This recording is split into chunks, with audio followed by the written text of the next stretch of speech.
Hello student, welcome back to my channel. Student, आज का जो हमारा टॉपिक है वो है important question of SSC board exam 2020 में जो बोर्ड का एग्जाम होने वाला है उसके में इंपॉर्टेंट क्वेश्चन साइंस फर्स्ट के, science and technology paper first के यहाँ पर क्वेश्चन हम देखेंगे विद आंसर, आंसर के साथ देखेंगे। और हर चैप्टर के आपको यहाँ पर क्वेश्चन विद आंसर्स मिलेंगे जो इंपॉर्टेंट है। अगर आपने इतना भी स्टडी कर लिया तो you can top the exam. Science में आपको 39 से 40 मार्क्स इजीली आप यहां पर जो है मिल जाएंगे। अगर आपने सिर्फ जो मैं क्वेश्चंस बता रहा हूं आंसर्स के साथ दे रहा हूं वो आपको यहां पर जो है बहुत अच्छी से आपको अगर पढ़ लेना है, उसकी स्टडी कर लेना है। स्टडी करने के बाद अगर आपने कंप्लीट स्टडी कर लिया तो आपको 39 से 40 मार्क्स इजीली आप यहां पर प्राप्त कर पाओगे, हासिल कर लोगे। चलिए, important question for SSC board exam. पहले यहां पर हम देखेंगे फर्स्ट चैप्टर ग्रेविटेशन, उसमें हम देखेंगे क्वेश्चन नंबर 1 में एमसीक्यूज के जो क्वेश्चन आएंगे, मे भी पॉसिबल वो क्वेश्चन आ सकते हैं। क्वेश्चन नंबर 1 बी में शॉर्ट आंसर रहते हैं प्लस एक्टिविटी के क्वेश्चन रहते हैं, 2 मार्क्स के लिए रहते हैं। एंड क्वेश्चन नंबर 3 में जो लॉन्ग आंसर रहते हैं प्लस एक्टिविटी और 3 मार्क्स के लिए रहते हैं।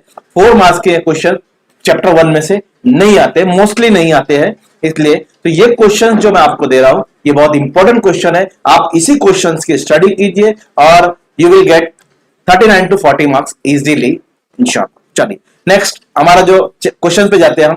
ग्रेविटेशन, ग्रेविटेशन आपने चैप्टर पढ़ा है, अगर नहीं पढ़ा है तो लिंक डिस्क्रिप्शन में दी गई है, वहां पर वो वीडियोस मौजूद है। आप उस क्वेश्चंस को, उस वीडियोस को देखकर भी ग्रेविटेशन जो है चैप्टर वो सीख सकते हैं। इसमें देखिए सबसे पहला ऑब्जेक्टिव है, जब एमसीक्यूज है, what will be the weight of a person on earth who weigh 9 newton on the moon.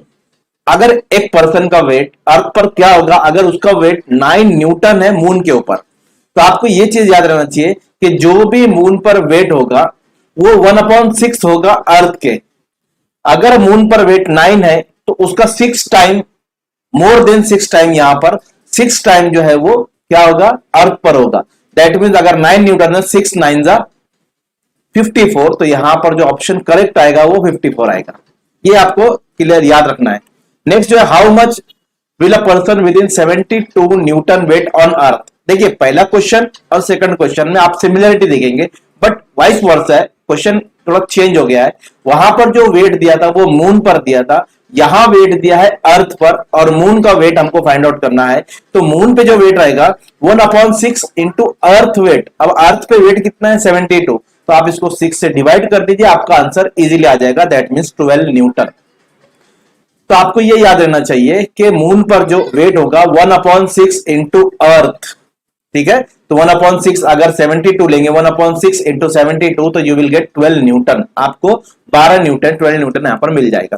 The value of universal gravitational constant, that means G जिसको हम बोलते हैं, इन एसआई यूनिट इज। तो SI unit में उसकी जो value है वो होती है 6.673 इंटू 10⁻11 न्यूटन मीटर स्क्वायर पर केजी स्क्वायर। इसको आप कहीं पर भी नोट कर लीजिए, ओके, ठीक है। The fourth one, wait of an object on the moon is nearly. अगर किसी ऑब्जेक्ट का वेट मून पर इज नियरली 1/6, मैंने अभी आपको फर्स्ट और सेकंड क्वेश्चन में बताया था कि 1/6 of the weight of the अर्थ। तो हमारा ऑप्शन जो है करेक्ट ऑप्शन है ए, 1/6। तो ये फोर्थ क्वेश्चन हो गया। चलिए फिफ्थ क्वेश्चन देखते हैं, पांचवा क्वेश्चन देखते हैं हम। The value of gravitational acceleration G is dash dash dash, highest at the pole, highest at the equator, same everywhere on the surface of earth, lowest at the pole. अब surface of अर्थ पर हर जगह value same कभी नहीं रह सकती। Gravitational acceleration मतलब जी जो small जी है, हाईएस्ट एट द पोल। अब पोल जो है आपको मालूम है हमारा जो अर्थ है वो इलिप्टिकल है, वो पूरा राउंड नहीं है, सर्कल की तरह नहीं है, स्फीयर की तरह नहीं, थोड़ा थोड़ा सा इलिप्टिकल है। दैट मीन इक्वेटर पे थोड़ा ब्लड फूला हुआ है और पोल पर चपटा है, फ्लैटर्ड है। तो चपटा है तो यहां पर ग्रेविटेशनल एक्सेलरेशन का डिपेंड होता है रेडियस ऑफ अर्थ पर, सेंटर फ्रॉम द सरफेस। अब अगर आप रेडियस देखेंगे तो अगर आप अंडा देखेंगे, अंडा जो हमारा होता है एक एक ऊपर से चपटा होता है और साइड में फुला हुआ होता है, तो वो फुला हुआ जो है इक्वेटर पे कभी भी रेडियस ज्यादा रहेगा, पोल पर कम रहेगा। तो जहां पर रेडियस कम रहेगा वहीं पर वेट ऑफ क्या रहेगा, सबसे value of G, sorry, gravitational acceleration वहां पर हाईएस्ट रहेगी। तो हाईएस्ट एट पोल, तो पोल पर जो है सबसे ज्यादा जो है वैल्यू ऑफ जी रहेगी, okay. Next, as we go from the surface of earth value of ji is, ये सितंबर 2021 में यानी अभी जो एग्जाम हुआ है उसमें ये क्वेश्चन पूछा गया है। As we go from above earth surface of the earth value of ji is increases, पता है ना, डिक्रीज होती है ना। वैल्यू ऑफ जी सबसे ज्यादा सरफेस पे रहेगी, जैसे जैसे हम हाइट पे जाएंगे वैल्यू डिक्रीज होते जाएगी। Surface of above surface of अर्थ हम जाते रहेंगे तो वैल्यू क्या होगी, डिक्रीज होती रहेगी। तो ये क्वेश्चन का आंसर है हमारा ऑप्शन डी जो है वो decrease. Next, the square of its period of revolution around the sun is directly proportional to the cube of mean distance of planet from the sun. अब आपको पता है ये क्या है, ये है the square of its period of revolution, that mean revolution में जो पीरियड है उसका square mean of its distance of the planet of the sun. ये है कैप्लर्स थर्ड लॉ। अगर आपने कैप्लर्स थर्ड लॉ पढ़ा तो आपका ऑप्शन जाएगा वो सी जो है वो करेक्ट ऑप्शन। तो 7 क्वेश्चन है एमसीक्यूज के, ये 7 क्वेश्चन आप अच्छे से पढ़ लीजिए, इसके ऑप्शन आप अच्छे से देख लीजिए। इसमें से एक भी क्वेश्चन ऐसा नहीं कि नहीं आ सकता, 7 में से एक क्वेश्चन डेफिनेटली आएगा। क्वेश्चन नंबर 1 का बी जो रहता है शॉर्ट आंसर रहता है। तो शॉर्ट आंसर के क्वेश्चन कैसे होते हैं वो देखेंगे। इफ यानी एक मास के लिए, 1 मास के लिए क्वेश्चन रहते हैं। कितने मास के लिए, 1 मास के लिए। If G GM upon R square, that mean ये जी का फार्मूला आपको पता है, ग्रेविटेशनल एक्सेलरेशन का ये फार्मूला है gm upon R square, then where will the value of G be high at the Goa beach और on top of Mount Everest. अभी मैंने आपको पीछे बताया था कि जैसे जैसे हम हाइट पे जाएंगे वैल्यू ऑफ जी जो है वो डिक्रीज होते जाएगी, तो गोवा बीच पर सबसे ज्यादा रहेगी क्योंकि माउंट एवरेस्ट तो हाइट पर है ना। दैट मीन्स हमारा आंसर है Goa beach, right. Next, for freely falling object we can write the Newton second equation of motion is, Newton जो इक्वेशन ऑफ मोशन है, 3 इक्वेशन ऑफ मोशन है, आपको वो याद रखना है। बट फ्री फॉलिंग के लिए इक्वेशन ऑफ मोशन होती है v is equal to 1/2 gt²। ये आंसर हो गया हमारा। तो आप सिर्फ आंसर लिखेंगे तो आपको 1 मार्क्स मिलेगा, 1 marks. Name of the force responsible for the motion of the stone shown in the diagram. अब आप देखेंगे तो ये मोशन ऑफ स्टोन जो है सर्कुलर मोशन है, तो ये किस वजह से हो रहा है, सेंट्रीपिटल फोर्स की वजह से हो रहा है, क्योंकि फोर्स कहां से एक्सर्ट हो रहा है, सेंटर से वहां पर फोर्स लग रहा है, that means the centripetal force. तो आंसर इज सेंट्रीपिटल फोर्स। हमको वो फोर्स का सिर्फ नाम लिखना है। Then fourth one, right proper answer in the box. March 2019 में क्वेश्चन आया था, पहला क्वेश्चन था मार्च 2019। देखिए 2 बॉडी है, M1 M2 उनका मास है, उनके बीच का जो डिस्टेंस है d, सेकंड में है M1 M2 और उसके बीच का डिस्टेंस 3d। अगर एक में फोर्स होता है g m1 m1 upon D square, that mean पहली फिगर, तो यहां पर डी स्क्वायर की जगह 3d स्क्वायर आएगा और 3d का स्क्वायर क्या हो जाएगा, 9d स्क्वायर। तो हमारा आंसर हो जाएगा f is equal to g m1 m2 upon 9d square. Simple question था, बस यहां पर थोड़ा सा थिंकिंग पावर आपको यूज करनी है। तो फिर फिफ्थ वन देखते हैं हम, ट्रू और फॉल्स क्या है। ट्रू और फॉल्स में ये चैप्टर में से आ सकता है, the value of g varies from place to place. True है, हमको पता है, वैल्यू ऑफ जी वेरीज, हर जगह इक्वल नहीं हो सकती है, ये ट्रू है। Next, the value of ji is highest at the equator. No, pole पर हाईएस्ट रहती है, इक्वेटर पे तो नहीं रहेगी, तो दैट मींस फॉल्स। तो ये ट्रू और फॉल्स में, ये 2 क्वेश्चन में एक क्वेश्चन में भी आस्क हो सकता है। नेक्स्ट देखेंगे हम क्वेश्चन नंबर 2 में जो आपको है, write scientific reason 2 marks each. Question number 2 जो ए रहता है वो साइंटिफिक रीजन लिखना रहता है आपको, 2 मार्क्स के लिए आपको पूछा, write scientific reason. Okay, now first question, the weight of an object changes from place to place through it mass is constant, जबकि तो इट्स मास इज कांस्टेंट। मार्च 2020 में जो पिछला एग्जाम हुआ है उसमें यहां पर ये पूछा गया था। 2021 का तो एग्जाम नहीं हुआ कोविड की वजह से, 20 में जो एग्जाम हुआ था मार्च 2020 में, उसमें ये क्वेश्चन था, give reason. The weight of an object changes from place to place तो जबकि its mass is constant. Mass is nothing but the amount of matter present in the body. Mass किसको बोलते हैं, amount of matter present in the body. But weight क्या है, wait एक gravitational attraction है, wait उसी की वजह से होता है। अब हर प्लैनेट का वेट, ग्रेविटेशनल अट्रैक्शन अलग अलग होंगे, ग्रेविटी अलग अलग होंगी हर प्लैनेट की, तो वेट भी अलग होगा। तो वेट का डिपेंड किसके ऊपर है, ग्रेविटी के ऊपर है। बस मास का डिपेंड ग्रेविटी पे नहीं है। मास क्या होता है, amount of matter present in the body. तो हमारा आंसर क्या बनेगा, the weight on object varies on different planet. सही बात है, weight of an object varies on different planet ठीक है। अब इसी क्वेश्चन को कैसा पूछ सकता है, और इस क्वेश्चन को अगर पूछेगा तो और सेकंड टाइप कैसे पूछेगा, the weight of an object varies on different planet, why. तो दोनों क्वेश्चन सेम है, दोनों का आंसर भी सेम है। तो क्वेश्चन का आंसर देखते हैं। Mass is a fundamental quantity whose value remains the same everywhere, hence the mass of object earth will not change from place to place. Mass तो क्या है, एक फंडामेंटल क्वांटिटी है, यानी अंदर जो मौजूद जो हमारा जो है बॉडी में जो मैटर है, जो सॉलिड जो मौजूद है, वो कहीं भी चेंज होगा क्या। अगर मैं जाऊंगा तो अगर मेरे बॉडी में गोश्त, हड्डी, ऑर्गन्स ये सब चेंज हो जाएंगे क्या मून पर जाने के बाद। मून पर जाने के बाद ये सब तो वैसे ही रहेंगे। तो mass is nothing but the amount of matter present in the body. Now weight on object is product of mass and gravitational attraction. Weight क्या होता है, m इंटू जी, m यानी मास और g यानी ग्रेविटेशनल अट्रैक्शन, तो इन दोनों का प्रोडक्ट वेट आएगा। अब अगर मेरा मास जो भी है वो एज इट इज मून पर रहेगा, बट ग्रेविटी मून की तो चेंज होंगी, तो वेट भी चेंज हो जाएगा, राइट। इसीलिए यहां पर as we weight depend on the value of acceleration due to gravity which changes from place to place, the weight of an object changes from place to place though its mass is constant. क्योंकि gravity place to place पे change होती है तो wait भी change हो जाएगा, क्योंकि wait क्या है, मास और ग्रेविटी का प्रोडक्ट है। मास तो चेंज नहीं होगा लेकिन ग्रेविटी चेंज होगी, इसलिए वेट भी चेंज हो सकता है। ओके, तो W is equal to M G, M यानी मास, जी यानी gravitational acceleration, so G is equal to G M upon R square, ये फॉर्मूला है। अगर आपने पूरा लिखा तो आपको 2 मार्क्स इजीली फाउंड मिल जाएगी। नाउ सेकंड क्वेश्चन हम देखते हैं, value of G eight the centre of earth is 0। Centre के अर्थ पर जो वैल्यू है वो 0 होती है, ठीक है।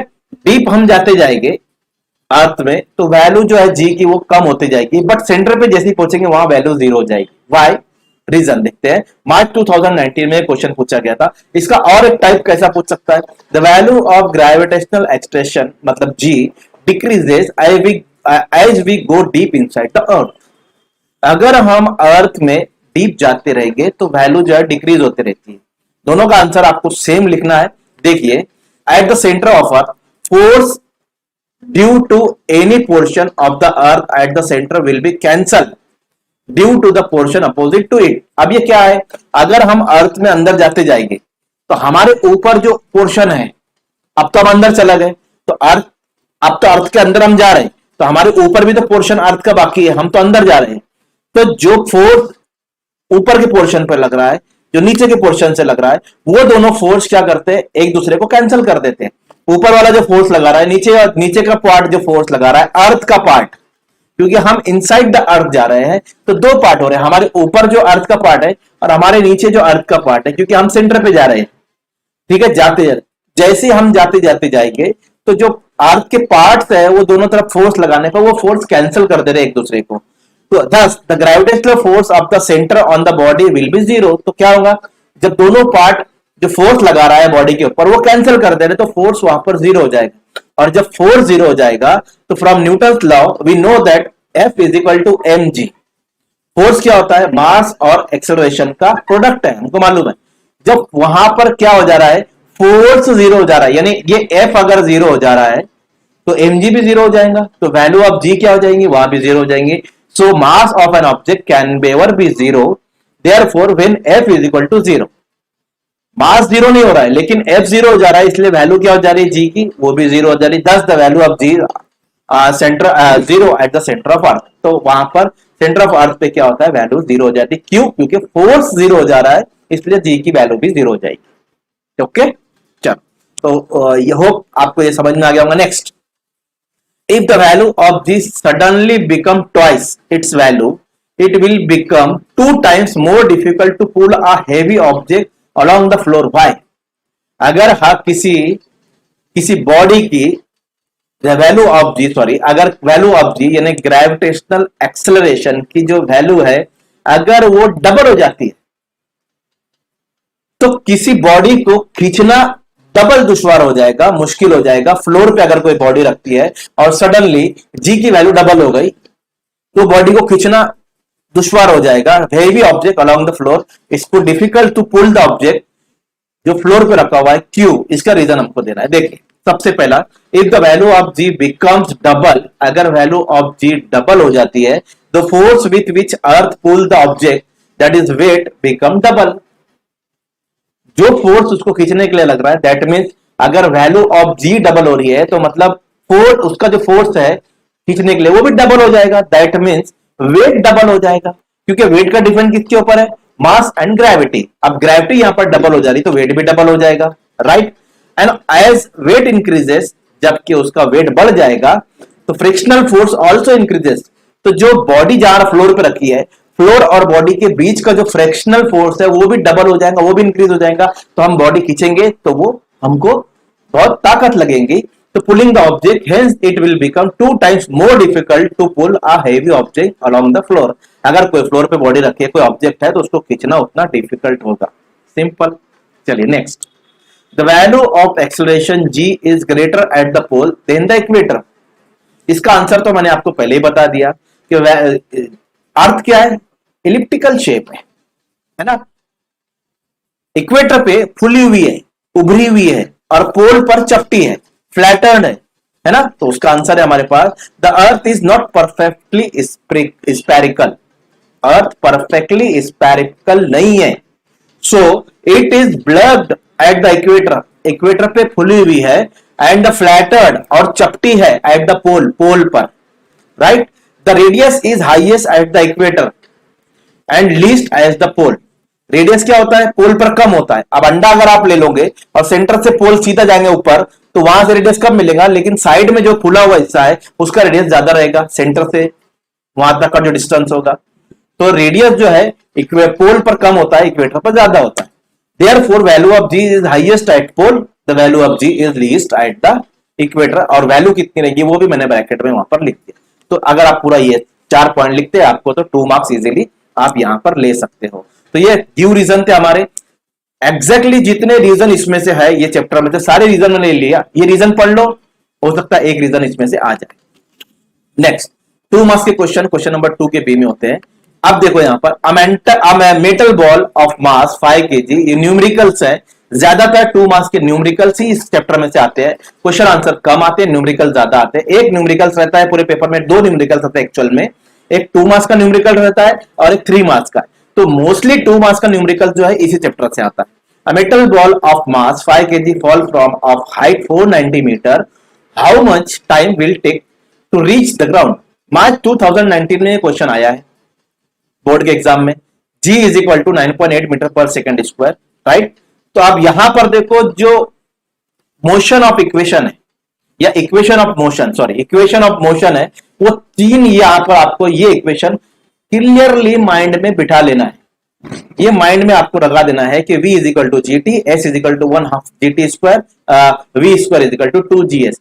ये न्यूटन्स इक्वेशन ऑफ मोशन है। ये तीनों इक्वेशन आपको दिमाग में बिठा लेना है इसको, और उसके बाद इसी के ऊपर से 2 मार्क्स का क्वेश्चन ज्यादा आता है, राइट। तो देखिए ये जो क्वेश्चन है न्यूमेरिकल है, ये इसी 3 इक्वेशन के ऊपर से एक इक्वेशन हमको यूज करना है।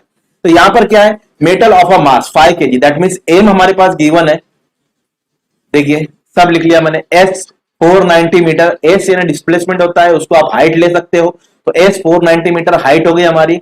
ए जो है जी यानी ए यानी एक्सेलरेशन, यहां पर एक्सेलरेशन किसकी वजह से होता है, ग्रेविटी की वजह से, इसलिए जी 9.8 metre per second square. You जो इनिशियल स्पीड जो हमेशा जो है 0 रहेगी, ये याद रखना, इनिशियल स्पीड 0 रहेगी, या इनिशियल वेलोसिटी 0 रहेगी, इनिशियल वेलोसिटी 0 रहेगी। तो अब उसको ग्राउंड पे आने के लिए कितना टाइम लगेगा, दैट मीन टी हमको फाइंड आउट करना है। तो हमारे पास s is equal to U T is equal to 1/2 GT square. अब आप बोलेंगे इसमें ut है, इसमें कहीं ut नहीं है, तो ut जो है वो u जो है वो 0 रहता है, इसलिए वैल्यू 0 हो जाती है वो, इसलिए यहां पर नहीं लिखा है। आप डायरेक्ट ये ले सकते हो, s is equal to 1/2 GT square भी आप सॉल्व कर सकते हो, बट यहां पर मैंने इलाबोरेट किया इसको, इक्वेशन को, ut प्लस 1/2 GT स्क्वायर आप लेंगे तो अच्छा रहेगा, क्योंकि u की वैल्यू आपको 0 रखना है और इसमें से t आपको मालूम करना है ना। अब t यहां पर भी है, t यहां पर भी है, तो ये t तो 0 हो जाएगा, क्यों, क्योंकि अगर मैं वैल्यू रखूंगा s is equal to 490, 0 u की वैल्यू है, t वैल्यू नहीं हमको फाइंड आउट करना है, प्लस 1/2 और g की वैल्यू 9.8 और t square as it is. अब यहां पर ये वैल्यू तो 0 हो गई, तो हमारे पास मिलेगा 490 इज इक्वल टू, अब इसको मैं डिवाइड कर दूंगा 2 से, तो 2 1 2 2 और 4.9 आएगा। अगर 2 से आप 9.8 को डिवाइड करेंगे और T square as it is, और वो टी स्क्वायर हमको फाइंड आउट करना है, उसको सेपरेट करेंगे, 4.9 को इधर लेकर आएंगे, 490 ऊपर रहेगा। अगर आप इसको पॉइंट हल डिवाइड करते हैं तो आपको मिलेगा 100 T square is equal to 100। आप करके देख लिए, बहुत सिंपल है। उसके बाद यहां पर आंसर आएगा T is equal to 10, that mean 10 second वहां पर रिक्वायर्ड हो गया, then time required is 10 second. अगर इतना पूरा करते हैं, बहुत सिंपल है, न्यूमेरिकल ज्यादा हार्ड नहीं होते इसके, तो आपको ये जो न्यूमेरिकल है ये न्यूमेरिकल पढ़ना है, बाकी जो बड़े बड़े न्यूमेरिकल्स है उसको ज्यादा टेंशन लेना नहीं, ठीक है। Okay, next, an object takes 5 second to reach the ground from an height of 5 metre on planet, what is the value of ji on the planet. November 2020 में पूछा गया, नवंबर 2020 का जो एग्जाम हुआ उसमें ये क्वेश्चन आया था। देखिए क्वेश्चन कैसे आ रहे हैं, ये 3 इक्वेशन के ऊपर आ रहे हैं, तो मोस्टली क्वेश्चन ये 3 इक्वेशन के ऊपर ही आते हैं 2 मार्क्स के लिए। तो आप ये क्वेश्चन जो बता रहा हूं इसको अच्छे से इसको प्रैक्टिस कर लीजिए। अब यहां पर क्या मालूम करना है, जी मालूम करना है। जैसे ये जी यहां पर गिवन था, तो वो जी हमको यहां पर फाइंड आउट करना है। क्या बोल रहा है, an object take 5 second, T दिया हुआ है, reach the ground from height 5 metre, height दी गई है, ऑन अ प्लैनेट, कोई भी प्लैनेट पे, वर्थ पे होगा, मून का कहीं पर भी होगा, what is the value of ji on the planet. तो उस प्लैनेट की वैल्यू, जी की वैल्यू क्या होगी, नवंबर 2020 में पूछा गया है। गिवन टाइम, हाइट अभी आपको बताया मैंने, फार्मूला लेने का यही 1/gt², इसमें आपको मालूम है ये 0 हो जाएगा। जैसे मैंने यहां पर बताया सेम टू सेम, ये 5 का स्क्वायर, क्योंकि यहां पर टाइम दी हुआ है, हमको जी फाइंड आउट करना है, तो जी की वैल्यू नहीं रखे हमने यहां पर, 25 हो जाएगा। अब इसको आप दीजिए, जी को इधर लेकर आ जाइए, ये 5 को इधर लेकर आएंगे, आप इसको डिवाइड करेंगे तो 5 5 25 हो जाएगा। और ये 2 जो है आपको पता है, ये इसको आप 25 को इधर लाओ तो ये डिवाइड में हो जाएगा, 5 5 25, और जी को सेपरेट करेंगे तो आपका आंसर आएगा 2/5। सिंपल है, कोई भी कर सकता है, आपको इजीली यहां पर सिर्फ जी को सेपरेट करना है, जो डिवाइड में उसको मल्टीप्लाई में ले जाना है, जो मल्टीप्लाई में उसको डिवाइड में लाना है, तो आपका जी मिल जाएगा 2/5। उसके बाद इसको डिवाइड करेंगे तो 0.4 metre per square, the gravitational acceleration of the planet is 0.4 metre per second square. Okay, चलिए, तो ये 3 इक्वेशन आप याद रखिए, इसके ऊपर ही जो हमारे क्वेश्चन जो है वो आते हैं। Next, the Mahindra and Virat are sitting at a distance of 1 metre from each other, their masses are 75 kg and 80 kg respectively, what is the gravitational force between them. अब यहां पर एफ मालूम करना है आपको, 2 बॉडी है, एक विराट की है और एक किसकी है, महिंद्रा की है, महिंद्रा और विराट। कोई भी नाम आ सकता है, कैलाश विलास आ सकता है, राम श्याम आ सकता है। ओके, तो आपको यहां पर क्या करना है, सिर्फ वैल्यू क्या दी गई है, किसकी वैल्यू, फार्मूला कौन सा, एफ, ग्रेविटेशनल फोर्स का फार्मूला आपको मालूम होना चाहिए, F is equal to G m1 m2 upon R square, right.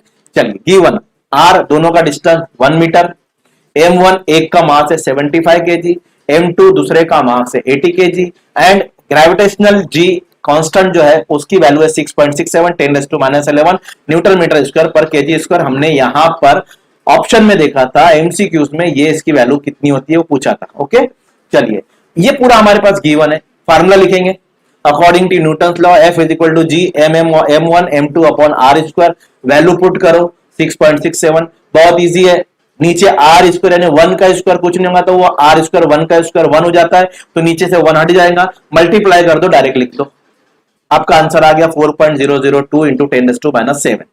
Okay, अब ये -11 था, -7 कैसा हुआ, तो वो मैं आपको न्यूमेरिकल में बताता हूं कि आप अगर पॉइंट हटाते हैं तो आपका इंडाइसेस आपने 8th में पढ़ा होगा, उसका यूज करके आप यहां पर इसको सॉल्व कर सकते हैं। Okay, next, a ball is of a table, the ball falls off a table and reaches the ground in 1 second. एक बॉल टेबल से गिरती है ग्राउंड पर 1 सेकंड में, अज्यूमिंग, फर्ज करते हैं जी 10 metre per second square, suppose कर लेते हैं कि 10 मीटर पर सेकंड स्क्वायर जी की वैल्यू है, कैलकुलेट इट्स स्पीड, उसकी स्पीड कैलकुलेट करो, on reaching the ground, ground पे आते पर, at the height of the table, और हाइट ऑफ टेबल कितनी है, टेबल की हाइट है वो भी फाइंड आउट करना है।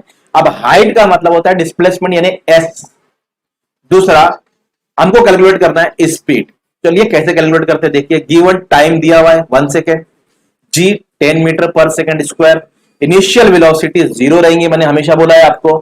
अब क्या करना है, ये to find the final velocity v और displacement h, 3 equation of motion आपको याद है, तो उसमें से एक लेना है, v is equal to v plus G T, 1 2 3 3 equation, पहली इक्वेशन आपको मिलेगी यहां पर। अब u क्यों आ गया, u 0 होता है तो आप direct v is equal to G T भी ले सकते हो।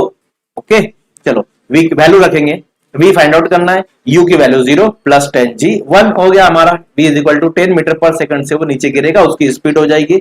अब हमको हाइट फाइंड आउट करना है तो s is equal to ut plus 1 upon G T square, सब है हमारे पास, हमने अभी तक करते आया है। चलिए वैल्यू पुट करेंगे, 0t 1 अपॉन 2 g हमारे पास 10 है, t हमारे पास 1 स्क्वायर है, 2 5 जा 10, 5 1 जा 5, काट दीजिए, आपका आंसर आएगा 5 मीटर। बहुत सिंपल है। ऊपर ने आपने v फाइंड आउट किया तो आपको 1 marks, and then s find out किया तो 1 मार्क्स, 2 मार्क्स आपको यहाँ पर ऐसे कैलकुलेट करके मिलेगी। ओके, चलिए सिंपल क्वेश्चन था। तो ये चौथा क्वेश्चन है, और एक क्वेश्चन लिया लेकिन थोड़ा सा बाद में, इसके बाद फिफ्थ क्वेश्चन है, 2 मार्क्स के लिए आपको पूछा जाएगा। ये एक्टिविटी बेस्ड है, सिर्फ आपको यहाँ पर वो जो खाली जगह है, जो फिल इन द ब्लैंक्स है, उसको पूरा कर, लेकिन इसके लिए आपको थिंक करना पड़ेगा। अब जैसे क्या दिया, complete the flow chart regarding the weight and mass of an object. अगर ऑब्जेक्ट का मास जो है अर्थ पर x है तो मून पर कितना होगा। मास तो चेंज नहीं होता, मैंने पहले बताया, मास is nothing but the amount of matter present in the body. तो स्टूडेंट मास चेंज नहीं होगा, तो जो अर्थ पर मास होगा वही, भाई मून पर भी वही होगा, तो x 1 मार्क्स मिल गया आपको। बट वेट जो है मून पर y है, अब मून पे जो वेट रहता है वो 6 टाइम अर्थ पे रहता है, तो यहां पर क्या आ जाएगा फिर 6y। जो मून पर वेट है वो 6y यहां पर वेट हो जाएगा, क्योंकि वेट का तो डिपेंड ऑन ग्रेविटी के ऊपर डिपेंड रहता है, तो 6 टाइम मोर ग्रेविटी हमारे अर्थ पर, तो जो भी वेट मून पर रहेगा उसका 6 टाइम यहां पर रहेगा अर्थ पर। ओके, ये फिलअप हो गया, 2 मार्क्स आपको इजीली कैरी हो जाएगा। Number 2, if a person weight 100 newton on moon, what will be the weight of and mass of the person on earth. देखिए जो मैं क्वेश्चन बता रहा हूं, मैं फिर से बोल रहा हूं, क्वेश्चन बहुत इंपॉर्टेंट है, इन्हीं में से क्वेश्चन आपके पेपर में आने वाले हैं। तो जितने क्वेश्चन बताया उसकी स्टडी कर लो, आपका पूरा पूरा चैप्टर वाइज स्टडी हो जाएगा, क्योंकि मैं चैप्टर वाइज क्वेश्चन डालने वाला हूं। आज मैंने फर्स्ट का डाला, नेक्स्ट वीडियो में सेकंड चैप्टर का आएगा, उसके हो सकता है कई पार्ट, क्योंकि उसके अंदर बहुत सारे क्वेश्चंस है। Okay, if a person weight 100 newton on moon, what will be the weight and mass of the person on earth. 100 newton अगर उसका वेट मून पर है तो अर्थ पर कितना होगा, सबको पता है, अभी हमने देखे weight is equal to mg, 100 उसका मून पर है तो 1.63 जी की वैल्यू हो गई है। यहां पर हम वैल्यू रखेंगे, इधर लेकर आएंगे और यहां पर इसको डिवाइड कर देंगे, तो देखिए नीचे 2 पॉइंट के बाद 2 नंबर्स थे, 2 नंबर्स थे, उसको पॉइंट हटा दिया, 163 कर दिया, ऊपर 2 0 बढ़ा दिया, ये पॉइंट हट जाता है, इसको डिवाइड कर देंगे तो 61.35 kg आपको मिलेगा। डिवाइड कर दीजिए, बहुत ईजी है डिवाइड करना, है ना। आप 3 के टेबल से, 2 के टेबल से, 5 के टेबल से, 163 का टेबल पढ़ लो यार, खत्म करो। 163 सीख जा और पॉइंट आगे बढ़ाते, उसको जो भी आएगा काट के, ये हमारे पास मास आ गया। ओके, तो यहां पर क्या आया, जो मास अर्थ पे 61.3 वही मून पे भी रहेगा। तो उसने बोला था what will the weight of and मास, तो मास हमने फाइंड आउट कर लिया, दोनों पे मास वही रहेगा, लेकिन वेट, अब यहां पर मून पर वेट है 100 न्यूटन, तो उसका 1/6 टाइम कहां रहेगा, अर्थ पर रहेगा। तो weight on moon into 1/6 on earth. हमारे पास जो गिवन है वेट मून का वेट है, तो यहां पर रख देंगे 100 और 1/6 वेट ऑन अर्थ, तो 6 इधर आएगा तो 600 वेट हो जाएगा। बहुत सिंपल है, अभी हमने देखा है। यहां पर सेकंड क्वेश्चन हमारे पास आएगा, कंप्लीट द फॉलोइंग चार्ट। अब ये चार्ट है हमारे पास, देखिए अर्थ है और हाई टाइड है और लो टाइड है। आपको मालूम है समंदर में हाई टाइड होता है, कभी कभी लो टाइड होता है। तो हाई टाइड किसकी वजह से होता है, ग्रेविटेशनल फोर्स ऑफ मून। यहां पर हमारे पास मून्स ग्रेविटेशनल फोर्स, देखिए ये बॉक्स में आएगा। लो टाइड रहेगा जब ग्रेविटेशनल फोर्स ऑफ मून नहीं रहेगा। हाई टाइड कब रहेगा, जब ग्रेविटेशनल फोर्स मून रहेगा, तो यहां भी हाई टाइड होगा और यहां भी लो टाइड होगा। सिंपल है यार, ये 3 बॉक्स या 4 बॉक्स अगर खाली आए तो आप भर दीजिए, 1 बॉक्स भरेंगे तो आपको हाफ मार्क्स मिल जाएगा। 2 मार्क्स का ये क्वेश्चन है, या अगर 1 मार्क्स के लिए आया तो 2 बॉक्स खाली आएंगे, हाफ मार्क्स के लिए। ओके, बहुत सिंपल है ये क्वेश्चन। तो ऐसा क्वेश्चन आपको एक्टिविटी में पूछ सकता है। चलिए नेक्स्ट देखते हैं, state the universal law of gravitational and right it's mathematical form. Important question है और इजी क्वेश्चन है। आपको सिर्फ क्या बोलना है, universal law of gravitational, Newton's universal law of gravitational.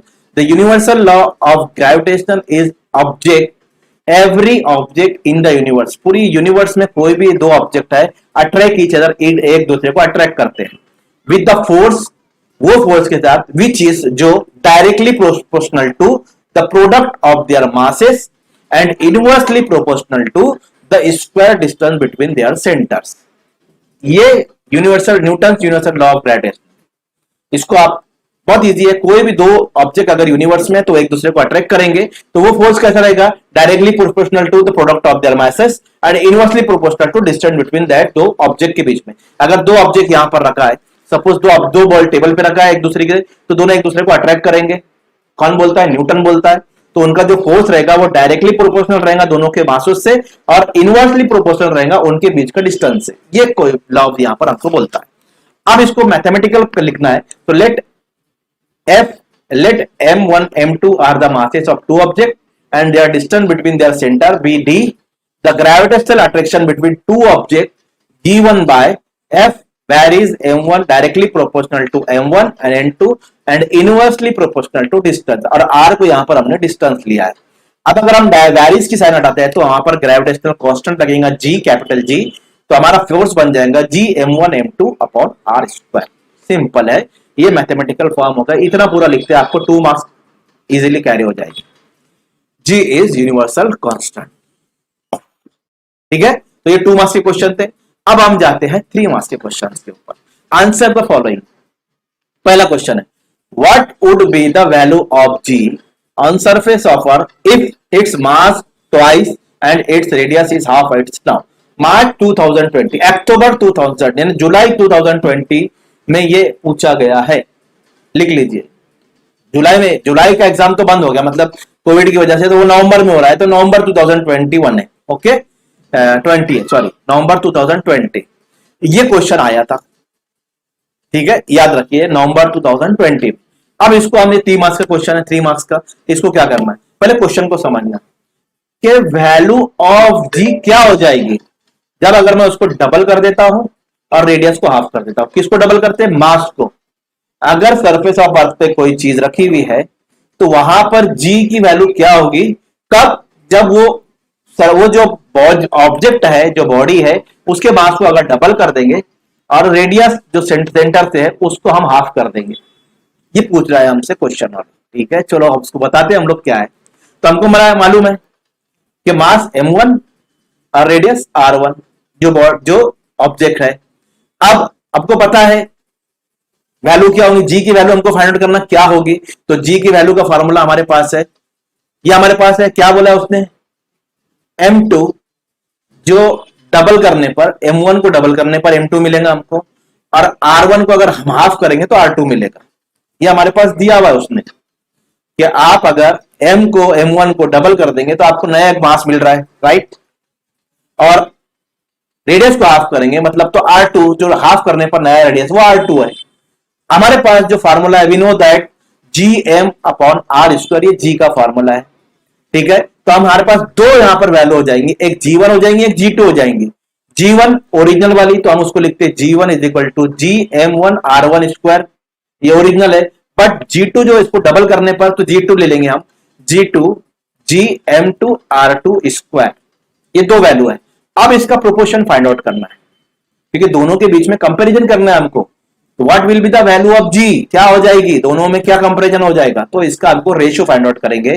तो g2 अपॉन g1, gm2 इसकी वैल्यू है g2 की upon r square divided by, ratio निकालते हैं, डिवाइड कर रहे हैं हम इसकी वैल्यू को इसकी वैल्यू से, तो g2 की वैल्यू डिवाइडेड बाय g1 की वैल्यू। ओके, अब अगर मैं इसको, ये डिवाइड को मुझे मल्टीप्लाई करना है तो मैं रेशियो को क्या करूंगा, इनवर्स कर दूंगा, r1 को ऊपर कर दूंगा, इसको नीचे लेकर आ जाऊंगा, तो हमारे पास मिलेगा g2 upon g1 gm2 upon r2 square multiply पर r1 ऊपर चला गया, gm1 नीचे आ गया। बट यहां पर हमारे पास वैल्यू है कि डबल करना है हमको इसको, m2 को डबल करेंगे तो m1 हो जाएगा, और r1 को डबल करेंगे तो ये r2 बन जाएगा। तो r2 की वैल्यू 1/2 r1 यहां रखेंगे और m2 की वैल्यू 2m1 यहां रखेंगे। ओके, तो रखते हैं वैल्यू हम यहां पर, देखिए, तो m2 की जगह मैंने 2m1 रखा क्योंकि हमारे पास g1 है वो, और r2 की जगह 1/2 r1 ब्रैकेट स्क्वायर। ठीक है, ब्रैकेट खोलते हैं तो हमको मिलता है g2 upon g1 g2m1 as it is, 1 का स्क्वायर 1, 2 का स्क्वायर 4, R1 का स्क्वायर R1 स्क्वायर। अब इसमें से क्या क्या डिवाइड होता है हमको वो डिवाइड कर देना है। देखिए M1 M1 कट जाएगा, राइट, G कट जाएगा, right, okay, R1 R1 cut जाएगा, चलो वो भी कट गया, तो ऊपर 2 बचेगा, नीचे 1/4 बचेगा, तो ऊपर 2 नीचे 1/4 डिवाइड करके देख लीजिए आप। ओके, अब क्या करना है, ये 4 को मुझे ऊपर ले जाना है, तो ये हो जाएगा 2 इंटू 4, हो गया सिंपल, 2 4 जा 8। तो G2 और ये G1 को मैं इधर लेकर आ जाऊंगा, तो मुझे G2 की वैल्यू फाइंड आउट करना था, तो वो G1 से 8 टाइम्स मोर हो जाएगी। उसने क्या बोला, what would be the value of g, तो वैल्यू ऑफ जी डबल करने पर, मास को और रेडियस को हाफ करने पर, तो G1 की जो वैल्यू रहेंगी उससे 8 टाइम्स हो जाएगी। तो हमारा आंसर रहेगा, तो value of ji on the surface of earth will be 8 times the present value. Clear हो गया? तो ये उस 3 मार्क्स का क्वेश्चन है, बहुत इजी है, सिर्फ आपको थोड़ा समझने की जरूरत है, बस इसको सॉल्व करने का है आपको और वैल्यू बता देने का है, आपका आंसर आ गया। ओके, अब इसको और क्या टाइप से पूछ सकता है, इसको चेंजेस क्या कर सकता है, मास को ट्वाइस किया था, मास को हाफ कर सकता है, रेडियस को ट्वाइस कर सकता है, तो ये आप करेंगे, आप सिर्फ क्या करना है, आपको चेंज कर देना है, मास हाफ कर देना है, रेडियस ट्वाइस कर देना है। तो क्वेश्चन ऐसा बनेगा, what would be the value of ji on the surface of earth if mass was half and its radius twice of its now.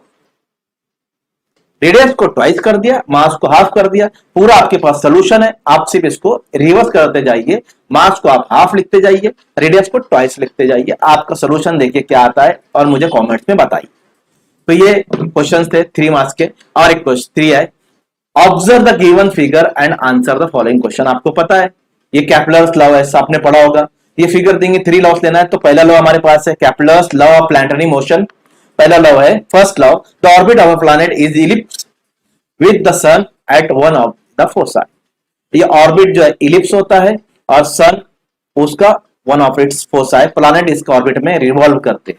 Second law जो है, the line joining the planet, ये जो line join कर रहा है ये और ये वाली, इसको भी ज्वाइन कर रहा है, इसको भी ज्वाइन कर रहा है, इसको भी ज्वाइन कर रहा है, किसको किसको, प्लैनेट और सन को जो लाइन ज्वाइन कर रही है स्वीप करती है equal area in equal interval of time.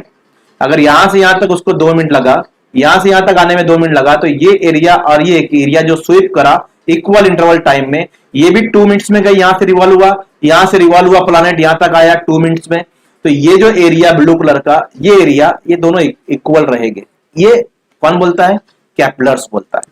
Third law, the square of period of revolution of planet, वो जो रिवॉल्व कर रहा है उसका जो पीरियड है उसका square around the sun is directly proportional to the cube of mass distance, ये जो डिस्टेंस है उसका mean distance, sorry, the cube of mean distance of planet from the sun, तो T square is equal to R cube. तो ये third law है कि वो डिस्टेंस जो है वो पीरियड ऑफ रिवोल्यूशन के स्क्वायर के directly proportional to the R cube, वो डिस्टेंस के क्यूब के इक्वल हो, डायरेक्टली प्रोपोर्शनल में होगा। ये थर्ड मोस्ट लॉ है।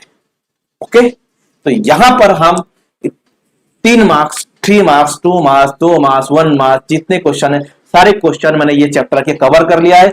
मोस्ट इंपोर्टेंट क्वेश्चन ये चैप्टर के मैंने यहां पर लिया है, तो आप ये क्वेश्चंस की स्टडी कीजिए और thank you watching the video. अब अगर आपको इसका पीडीएफ चाहिए तो वो पीडीएफ लिंक डिस्क्रिप्शन में दी गई है, पीडीएफ वहां से डाउनलोड कर लीजिए। इस क्वेश्चन के आंसर का पीडीएफ है, वो इस डिस्क्रिप्शन में लिंक दी गई है, आप वहां से पीडीएफ डाउनलोड कीजिए। Okay, thank you.